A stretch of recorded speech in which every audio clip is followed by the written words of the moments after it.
Yes, Scott, Chief Andrew Mills posted ads on both Craigslist and Facebook asking for trimmers, and the offers flooded in from all around the world. Good evening, and thank you for joining us tonight for North Coast News, KAEF, ABC 23 News at 11. I'm Symphony Sherman. Paige definitely has the right idea. She's only 6 and she eats even better than I do. Live in the studio, Symphony Sherman, North Coast News. I'm here at the water plant where Jefferson worked so hard to become employed, and that's where her body was found. Scott, I spent the day talking to the people this tax will affect the most, those who grow marijuana. But surprisingly, they said the excise tax will allow money to be circulated back into the community. I'm standing along Central Avenue in McKinleyville, where you can see the project is in full throttle. This fancy calendar in my hand right here was donated to Eureka City Schools by the Humboldt County Office of Education. And you can see with it, students will always know what they're eating that day. And then up here, you get to see a picture of the farmer supplying the produce, as well as information about them. Mashburn takes a walk through his neighborhood as often as he can. But while he walks, he's thinking about where he'd rather be, the ball field. Everybody likes to do something, and when I got into Little League, it just grabbed a hold of me, and I love it. You can see this sign bears his name, but a few years ago, a trip to the doctor revealed some devastating news.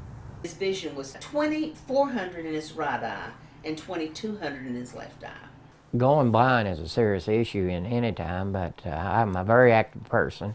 Losing his vision has changed Mashburn's entire way of living. Really, I can't do much right now. Just, I have a lot of friends come by and picks me up. We go eat lunch or do different things, but I've not quit. Never quit if you got an illness. Be positive and go forward. I mean that. These tools help Mashburn see. They magnify what he's looking at and change colors so he can see better. But it doesn't help when it comes to calling a ball game. The reason? Now when he looks at the field, all he sees is a blur. It was sad I was going to have to step down, and then God's made a way that we can have a chance to see my eyesight again. That way was through an experimental stem cell treatment that came with a $20,000 price tag. But if it can get him back on the field, Mashburn says it's worth it. I'll be down there calling as long as I can make it. Symphony Sherman, News Channel 11 in your corner. Hello, my name is Lewis Martin. I'm calling on regards of your ad on Facebook for the trimming job. Yes, you heard right. That's Chief Andrew Mills receiving a call for a trimming job. It's part of a sting operation his department is conducting. They put ads on Craigslist and Facebook looking for trimmers, and the response was beyond their wildest dreams.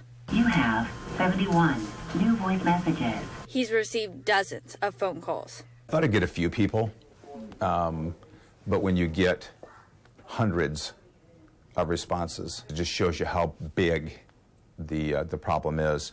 The problem, Humboldt County being the spot for those willing to get their hands dirty and trim some marijuana. But with this green thumb comes danger. What happens when these people get stiffed?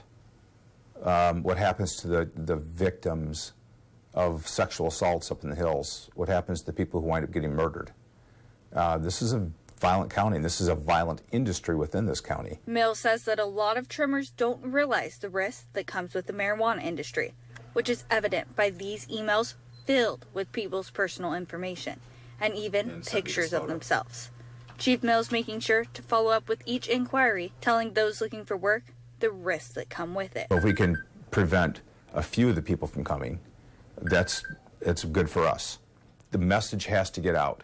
This is a dangerous, violent group of people who are growing marijuana in our county. Tenants at the Budget Motel were busy moving out their belongings Friday morning due to a mandatory evacuation ordered by the city of Eureka. The Budget Motel is being closed down and boarded up because of a number of very significant violations. We talked to a man who didn't want to be on camera, but tells us that he's lived here for a long time and considered it home. I've lived here 6 years. This has been my home. So I just lost my home.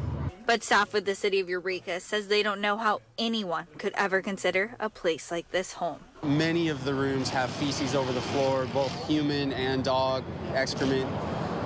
Several of the rooms are completely soaked in urine. I took a tour of the property and saw what the fuss was all about. That smell is urine, just in case you were wondering. You can just see the filth covering the entire property. There's feces in the bushes, trash everywhere, and even bed-bug-infested rooms. He never did nothing to repair anything, or it's like roach infested, bed bugs. The owner told me that he was shocked to hear his property is being closed and that it was a complete surprise. Without any notice, without anything, I feel like I'm dying. Brian Iza is a building inspector for the City of Eureka's Public Works Department. I asked if the owner was aware of the code violations, and he told me that the problems at the Budget Inn have been happening for years. This is the cafeteria at Alice Burney Elementary School. It's jam-packed with kids eager to fill their bellies. But it's not your typical school lunch. Most of the food is organic and locally produced. And we're just trying to bring the freshest, healthiest food that we can possibly bring into our school meal program, because we want nothing but the best for our students at Eureka City Schools. Eureka City Schools are working to make nutrition a key element in their schools. First, by bringing in healthy food choices, like you see here, and second, with a new food calendar. The calendar lists a meal for each day of the year. It then tells you who is supplying the produce. We're trying to incorporate food that is grown in our area into our school meal program. It's healthier, we feel, and it's also beneficial for the students to know where their food comes from. This fancy calendar in my hand right here was donated to Eureka City Schools by the Humboldt County Office of Education. And you can see with it, students will always know what they're eating that day. And then up here, you get to see a picture of the farmer supplying the produce, as well as information about them. Kids at Alice Burney say it's important for them to eat healthy so that they can grow up tall and strong. Well, it's really good that you eat lots of cucumbers and carrots, I've heard, to get tall. To get tall? And to have better eyesight. Paige is in first grade at Alice Burney Elementary School and says that her school lets her pick what she eats, which means a lot of fruit and veggies. I always eat food that gives me energy. You do? Like what kind of food? Like, I'll always get strawberries if they're there, carrots, cucumbers. I get all kinds of stuff, even broccoli.